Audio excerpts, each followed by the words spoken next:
Friends, it's a beautiful day in our nation's capital. One where we literally breathe in the refreshment of a blue sky, distant clouds, and brilliant sunshine. But as beautiful as it may be, we must not lose sight of the deception that encircles the earth just beyond the view of those distant clouds. We gather here today not because of the brilliance of this day, but because of the threat against its continuing brilliance. We gather here today not just because of the things that can easily be seen, but also because of the things that so many of us oftentimes prefer not to see. We gather here to raise our voices in alarm, but also as an articulation of voices in every language and from every land, especially the voices of the world's poor, who suffer the most when our humanity fails to live up to its covenant with our Creator, to do justice, to love kindness, and to walk humbly. We are at a critical moment in history, where Americans and people of goodwill across the earth face the most serious ethical imperative of our time. An imperative to act wisely, boldly, justly, and compassionately to address climate change. We are here so that our voices and the voices of the poor will echo from this sacred space into the chambers of Congress and the halls of Barcelona, where policymakers debate the common good and seek to define reasonable standards, expectations, and behaviors in the global greenhouse gas emission debate. We honor an all-wise God who, from the beginning, as the first day passed into the second, counted time as something to be regarded. Time is ticking away, as once proud glaciers shed ice formations that had stood for more than 1,000 years. As once fertile farmlands crack and separate under the intensity of drought, and marine life of all colors and variations succumb to the encroaching salinization of freshwater sources. Whether we choose it or not, we are counting down the time to effect real change and a reversal of our global fortune. The United States, as global leader, must do its part in setting ambitious targets that begin to create real change now, not put it off for decades, making those changes more expensive and difficult because of the delay. The United States also must provide our fair share of international finance that will help vulnerable developing nations and communities adapt to the climatic changes already set in motion and grow their economies in a way that uses clean energy and reduces poverty. I agree with Pamela Cox, Vice President for Latin America and the Caribbean for the World Bank, when she said, "The extreme poor are the most vulnerable to the effects of climate change. It is cruel and ironic," she said, "that those people who are the least responsible for causing the problem are also the most vulnerable and the ones with least resources to adapt." Progress means that we are increasingly dependent on each other and not increasingly independent from each other.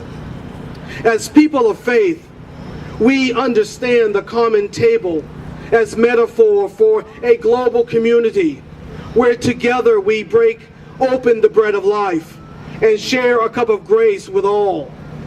Justice calls us to take into regard those who are and those who are not sitting at the table. As people of faith, we care about doing justice.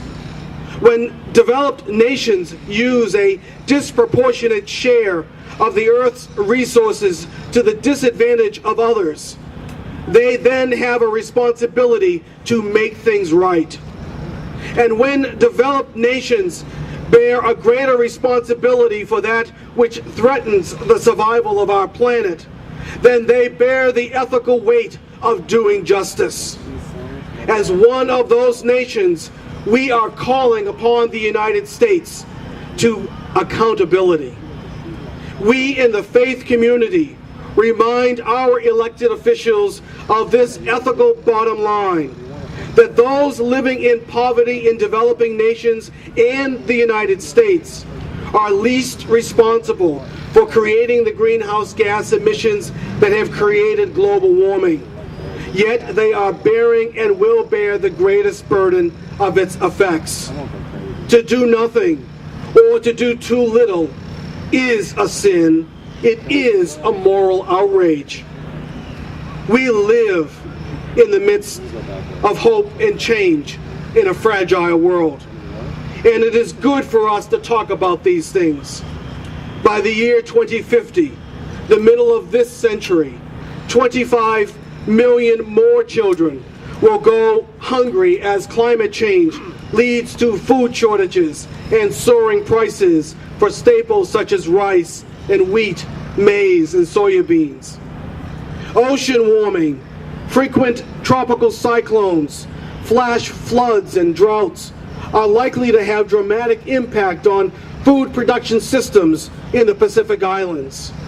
Water stresses caused by climate change will have terrific impacts on poor rural people reliant on water resources for their livelihoods, and will result in massive migration of island populations, causing millions of climate refugees. Latin American nations will be among those bearing the brunt of food production decline in the face of climate change, as heavy losses in the agricultural sector will directly affect regional economies, having dismal implications for issues of poverty, hunger, and overall living standards. And temperature increases in the southern hemisphere could bring about the spread of dangerous tropical diseases such as malaria and dengue. In Yemen, up to 40,000 women and children are now obliged to walk or climb 10 to 15 kilometers every day to reach the nearest water sources because of acute water shortages. By the year 2015, the United States may be counted amongst the world's water-stressed nations, meaning that we too will face having an inadequate supply of water for consumption and for agricultural purposes. I agree with Mathika Mwenda of Climate Network Africa, who said, Africa is the most vulnerable. It will be the hardest hit, and the impact will be catastrophic. We can sit idly by and allow more people to experience hunger as the most extreme form of poverty, or we can speak out against global greenhouse gas emissions and advocate for radical behavioral change, precisely because we do see a correlation to increasing hunger and poverty all over the world, including within the United States. We believe there is enough food that no one should go hungry, enough water that no one should thirst, and enough love and resolve even within this crowd to support all children in reaching their potential. We believe in the right to peace with justice and a place that people can call home. It is within our power to create an environment where all of God's children share in the abundance of this magnificent creation. Now is the time for us to ensure that there is enough for all. And one of the most important steps is to reduce global greenhouse gas emissions to levels that all of us can live with, and where the earth will once again prosper in magnificent splendor well beyond the view of distant clouds.